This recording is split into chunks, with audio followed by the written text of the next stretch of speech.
Nah, pemirsa, diet detox itu katanya kan untuk menghilangkan racun dari tubuh. Nah, racunnya sebenarnya apa? Ada nggak sih yang sarapan pakai cyanida? Kan nggak ada kayaknya ya. Amit-amit, amit-amit ya dokter Vito. Ini untuk kenalan dulu deh, secara singkat aja ya. Maksudnya apa sih racun yang mesti dikeluarin itu apa, dokter Maria? Bener banget sih, jadi dokter Vito, mana ada sih orang makan sengaja racun gitu ya. Jadi sebenarnya yang mau biasanya orang identik dengan diet detox itu nomor 1 untuk turunkan berat badan.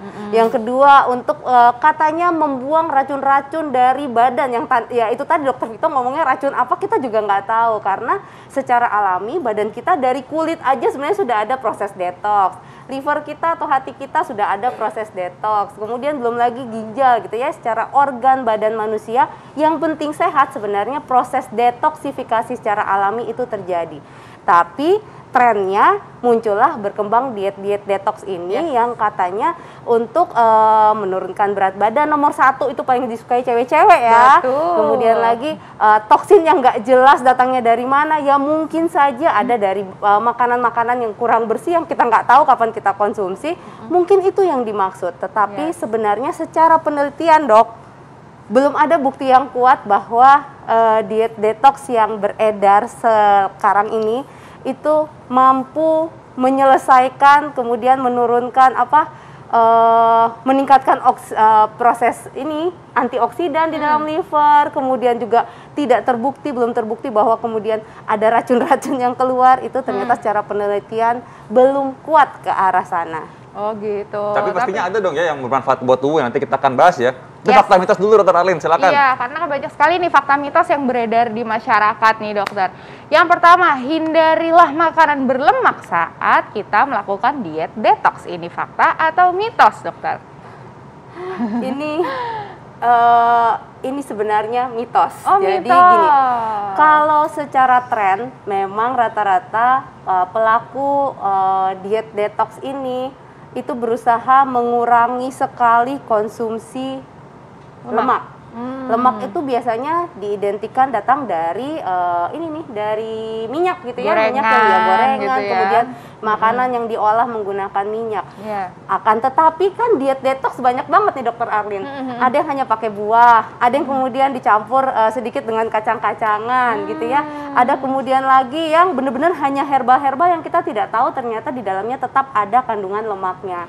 Jadi apakah selalu pasti diet detox bebas harus rendah lemak? Kalau mengikuti tren biasanya iya, tetapi sayangnya tanpa kita sadari sebenarnya diet detox yang tanda kutip belum jelas guideline-nya ini biasanya tetap saja ada komponen lemak yang terikut. Gitu. Nah, dokter Arlin, aku mau cerita nih, ada pasien-pasien yang memang sekarang cenderung terobsesi ya. Jadi mereka itu kayak, dok saya tiap hari nih makan misalkan makan ini selada. apa sih selada ya? Selada dokter Vito. Sekarang ke dapur ya ketahuan. Nah, ini taunya jadi doang ya. Jadi sayuran ini katanya kalau misalkan dibikin jus itu bisa mendorong saat racun-racun itu keluar dari tubuh kita. Katanya itu, karena tinggi antioksidannya. Iya, tinggi antioksidan ya, benar ya. Iya. Ini fakta atau mitos?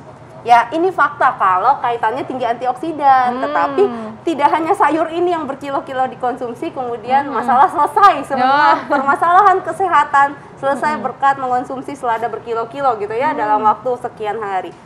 Karena biasanya yang dirasakan bukan secara bukti penelitian tapi yang dirasakan lebih ke arah testimonial gitu ya. Kalau orang yang konsumsi cenderung detox gitu, banyak sayur, itu badannya lebih enak. Kenapa lebih enak? Karena tadi asupan lemak jenuhnya jadi berkurang, seratnya cukup, pencernaannya lancar, ke belakangnya jadi lancar gitu ya. Jadi ada dampak-dampak baik yang dirasakan, tetapi ini tidak seragam. Tidak semua orang sama merasakan bahwa setelah detox badannya lebih enakan. Ya pengen sih dia tuh yang lancar rezeki gitu ya. Ya pengen kalau gitu ya, saya mau ikutan langsung daftar. Nih dok, tapi ini ada lagi nih ya, fakta mitos ini sebenarnya menarik banget ya. Katanya makin banyak minum nih dokter, semakin baik dan mudah untuk membersihkan diri dari zat-zat racun. Apakah ini fakta? Apakah ini mitos dokter? Jangan dijawab dulu dokter. Sesaat lagi kita akan kembali, tetap di Hidup Sehat. Kembali lagi Hidup Sehat pemirsa. Itu tadi ya kita udah seger-seger ya lihatnya, ada buah-buahan semuanya biasanya itu emang di jus.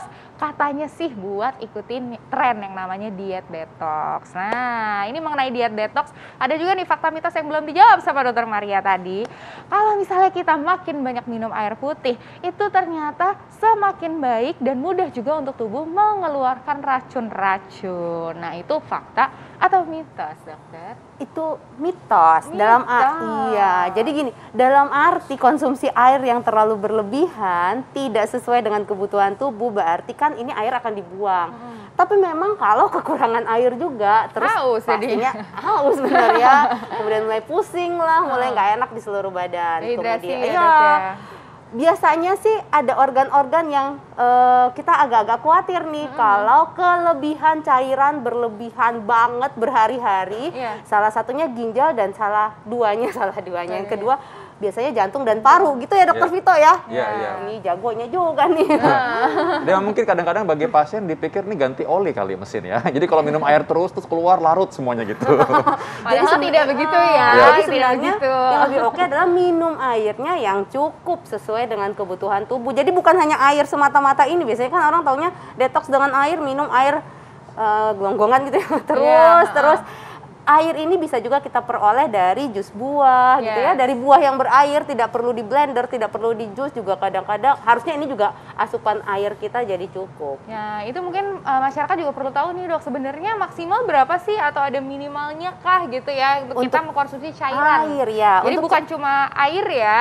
Untuk cairan rata-rata biasanya kita hitung kasar 30 mililiter per kilogram berat badan, tapi itu dengan catatan kita dalam kondisi benar-benar oke, tidak ada masalah di organ-organ. Kalau ada masalah ya tetap harus tanyakan ke dokternya. Yes, betul sekali. Nah, ini di sini di hadapan kita sudah ada buah-buahan dan juga sayur-sayuran yang cantik-cantik nih dokter. Seperti dokter, makasih. Tadi ini sebenarnya aku yang beli ya, sorry. Oh gitu, oke. Dan ini juga udah ada kacang-kacangan juga. Ini gitu kacang ya, beneran, Dokter Arlin, bukan kacang-kacangan. Kacang-kacangan kan kacang Oke, baik. Ya, oke. Ini kacang-kacangan bukan maksudnya? Beras-berasan. Beras merah. Ini kacang bukan? Ini kenapa ada salmon di sini Salmon, ya? nanti dijelasin makanya. Karena memang nggak cuma air aja sebenarnya. Kalau kita mau mendapatkan efek dari tadi katanya antioksidan atau mungkin untuk mencegah supaya kita terlalu banyak menumpuk lemak-lemak, mungkin ada hal yang lain mesti dilakukan. Ini apa aja coba? Mungkin yang pertama kali ya lemak tadi ya. Katanya orang kan takut karena gemuk kan? Ya, betul. Jadi asupan lemak yang berlebihan otomatis kita akan beresiko ya ke pembentukan plak pembuluh darah, tumpukan lemak, berat badan makin lama makin naik. Tapi badan kita kan secara alami butuh lemak. Lemaknya harus yang baik dong. Lemak yang baik datang dari mana? Misalnya dari buah alpukat, dari ikan laut dalam, bisa dari ikan kembung. Contohnya di sini sih adanya ikan salmon. Jadi jangan khawatir sama lemak yang ada di ikan karena ikannya baik. Kecuali ikannya digoreng mungkin ya, jadinya ketambahan minyak goreng, berarti lemak yang bikin nggak enak di badan tadi jadi ikut ke berarti enaknya diapain nih dok? Dipepes? Salmon dipepes? Oh, Indonesia banget ya. Indonesia banget ya. Biasanya digrill atau ditumis sebentar gitu ya. Atau sekarang zaman sekarang ada yang lagi ngetren air fryer gitu juga bisa ya dok ya? Boleh sekali ya, itu teknik-teknik supaya mengurangi minyak. Lalu ada lagi nih kacang-kacangan. Walaupun yang di sini mungkin tidak, jangan dicontoh ya, ini kacangnya berlapis dengan tepung. Karena kita tidak juga berkeinginan ada asupan gula atau karbo simple atau refined karbo yang datang misalnya dari tepung. Berarti ini malah tidak bagus berarti ya dok ya? Ya, kacangnya oke, biji-bijiannya oke, tapi mungkin tambahan-tambahan proses pengolahannya membuat yang harusnya badan kita lebih baik lagi, liver lebih bagus kerjanya, ginjal lebih bagus kerjanya, akhirnya menjadi tumpukan lemak. Padahal lemak kan juga kalau numpuk kemana-mana dampaknya ya. Benar. Ini kalau kacang yang ini sebenarnya lumayan, tapi dia kayaknya ini disalut dengan gula nih. Garam atau gula gitu ya, ada bumbu ya. Belum sempat saya coba. Padahal Dokter Vito yang beli kan. Yang beli karena buat yang lain, oke. Ya. Fakta mitos yang berikutnya nih, kondisi pasien dengan orang diabetes ya, penyandang diabetes ini nggak boleh sembarangan melakukan diet detox. Ini fakta atau mitos? Ini sudah pasti mitos. Jadi gini, diet detox yang tadi dari awal kita omongin itu biasanya cenderung adalah dari cairan, kemudian buah-buahan dan sayur-sayuran yang di blender sekian banyak, kemudian dilakukan sepanjang hari dalam kurun waktu tertentu. Ini biasanya detox yang lazim beredar gitu ya. Ada yang sayur saja, ada yang buah, ada buah dan sayur. Nah, untuk golongan tertentu, terutama golongan rentan, sebaiknya jangan coba-coba melakukan ini karena ingatlah hasilnya juga tidak bisa kita pukul rata seragam sama, akan merasakan rasa nyaman di badan. Siapa aja sih yang golongan rentan? Ibu hamil, ibu menyusui, anak-anak, orang tua. Kemudian orang-orang yang memang walaupun usia produktif, lagi rasanya sehat, tapi sebenarnya memiliki penyakit kronis. Penyakit kronis itu banyak jenisnya, bisa kita kategorikan di sini termasuk diabetes atau kencing manis. Kemudian lagi ada penyakit ginjal, ada penyakit jantung atau komplikasi semuanya. Ya, termasuk cancer. Tadi mungkin saya yang kurang jelas, berarti fakta ya berarti kan, karena tadi kan kata-katanya bahwa tidak boleh sembarangan mengkonsumsi. Kalau tidak boleh sembarangan fakta. ini fakta. Fakta ya, berarti. Fakta ya. Jadi hati-hati ya yang buat berarti diabetes. benar-benar harus hati-hati kalaupun memang meskipun masih muda ya dok ya, tapi juga udah punya penyakit gitu ya, tetap aja harus konsultasi dulu sama dokter ya. Oke, selanjutnya nih dokter. Orang yang menjalani diet detox Yes. bisa kekurangan asupan energi, cairan, dan juga nutrisi tertentu. Ini fakta atau mitos? Ini fakta. Fakta ya dok ya. Karena sudah jelas ya. Jadi tadi biasanya- ngeliatin saya mikir, itu pada nggak lemes apa ya? Ya, jadi gini, beberapa orang kan rasanya nyaman karena Iya. tadi ya buang air besarnya jadi lebih enak, seratnya, saluran cernanya juga bagus kerjanya. Tapi beberapa orang jadi lemes. Kenapa? Karena biasanya asupan detox itu kan nggak lama-lama gitu ya. Biasanya ada yang 4 hari, ada yang 7 hari gitu. Proteinnya biasanya kurang. Orang-orang tertentu kalau kekurangan protein ini mudah lemes, dan hati-hati kalau kekurangan protein jangka panjang yang mungkin sebelumnya sudah kekurangan protein, dipicu lagi dengan detox yang makin tipis atau makin rendah proteinnya. Hati-hati, musim sekarang kita sedang menghadapi pandemi di mana kita butuh sistem imun yang baik, dan ini salah satu penunjang yang paling utama adalah bahan makanan sumber protein. Oh gitu dokter. Wah berarti ini harus hati-hati juga ya kalau misalnya Lemes ya kalau Armin? Iya udah pasti Aduh, lemes dong dok. banget ya. Oke, nih selanjutnya nih dokter. Fakta atau mitos kalau detoksifikasi atau mengeluarkan racun dari tubuh itu sebenarnya sudah cukup dengan tubuh kita memiliki ginjal yang berfungsi dan juga hati. Jadi nggak perlu lagi kita itu sebenarnya diet detox. Ini fakta atau mitos? Aduh, saya mau jawab dengan amat saya setuju, dan berarti ini adalah fakta. Jadi tadi ya diet detox itu berkembang sedemikian rupa, tetapi balik lagi penelitian pendukungnya belum terbukti dengan jelas, belum ada guideline-nya berapa buah yang Anda konsumsi. Tapi yang sudah jelas-jelas dari atas Tuhan memberikan badan kita dengan liver yang baik atau hati yang baik, kemudian lagi ginjal, kemudian kulit juga baik-baik aja kesehatannya. Sebenarnya fungsi detoksifikasi tetap berjalan walaupun kita dalam kondisi sedang tertidur. Jadi yang harus kita jaga justru adalah bagaimana fungsi liver kita tetap bekerja dengan baik dan juga fungsi ginjal kita tetap bekerja dengan baik. Salah satunya dengan konsumsi makanan yang sehat, yang direkomendasikan adalah gizi seimbang. Jadi yang lemak-lemak jahat keluarin, tepung-tepungan, gula terlalu banyak keluarin. Nah, iya ya. Gitu ya. Apalagi lemak-lemak yang jahat itu mungkin susah bertobat menjadi baik ya kadang-kadang ya. Jadi kecuali kalau dokter Arlin Yang ya kan tobat kayaknya orangnya ya dokter Orangnya Vito, bukan bertobat. lemaknya. Lemaknya jangan dijadiin kambing hitam. Aduh. Baik, dokter Arlin yang baik hati, hatinya baik ya dokter Arlin Iya, ya. iya, Nah, iya. ini katanya kan tadi dokter sudah sempat menyebutkan bahwa sebenarnya kita udah punya organ untuk mengeluarkan. Ya contoh misalkan kalau kita berkeringat atau kalau kita misalkan aktivitas fisik. Nah, ini fakta atau mitos nih yang penting nih.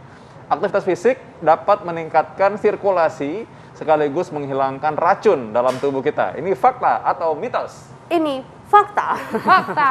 Jadi kenapa direkomendasikan gitu? Biasanya yang merekomendasikan dokter jantung. Iya. Beraktivitas fisiklah setidaknya 150 menit seminggu atau 5 kali 30 menit gitu ya. Wow. Per minggu. Karena apa? Karena dengan kita berolahraga yang rutin, otomatis sirkulasi, bahasa gampangnya sirkulasinya jadi lancar. Ya proses-proses tadi metabolisme lah ya. Kalau ada yang mau dibuang dari liver, dari ginjal, ini juga bisa berjalan dengan lancar. Tetapi pada kondisi tertentu kalau olahraganya terlalu kencang, asupannya juga nggak bagus, ini dapat menyebabkan peningkatan prooksidan. Itu sebabnya kadang-kadang dokter kan makanlah 5 porsi sayur atau buah supaya apa? Supaya antioksidannya juga masuk. Kalau ada proses-proses yang menyebabkan prooksidan bisa dienyahkan dengan segera. Wih, langsung hempas gitu ya dok ya. Nah ini berarti yang dinamakan oleh dari tadi kita bahas mengenai diet detox, ini berarti udah nggak usah kita pikirin lagi ya dok ya. Mendingan kita pikirin apa yang penting. Yang penting adalah gimana caranya organ-organ tubuh kita ini bisa dapat berfungsi dengan sempurna. Benar begitu dokter? Betul sekali kesimpulannya. Nah, tapi masyarakat juga pengen tahu nih dokter, gimana sih sebenarnya tipsnya nih supaya organ-organ tubuh kita, bukan cuma mobil kita nih yang kita jaga gitu ya, tapi juga spare partnya kita nih juga. Gimana caranya supaya tetap sehat walafiat? Silakan dokter. Iya, dengan supaya tetap berjalan dengan baik, yang nomor 1 dokter Arlin tadi sudah bilang, jagalah fungsi organ-organ kita supaya tetap berfungsi dengan baik setiap hari di saat kita beraktivitas maupun saat kita lagi istirahat. Jadi konsumsilah makanan yang memang prinsipnya adalah gizi seimbang. Jangan lupa istirahat yang cukup, minum yang cukup, olahraga yang teratur, dan stress management. Jadi kendalikan stres dengan baik karena semuanya ini yang akan melindungi tubuh kita, terutama organ-organ vital di badan kita. Nah itu pasti, jadi hati itu maksudnya stres juga, maksudnya kita nggak boleh terlalu marah sama orang, terus kita harus tahu gimana cara menyelesaikannya gitu ya, nggak boleh terlalu iri atau benci gitu. Jagalah hati, jangan kau nodai gitu katanya. Ini acara hidup sehat kan masih ya? Sama dedehnya tadi udah. Ya, udah. Oke, terima kasih banyak Dokter Maria. Terima kasih dok.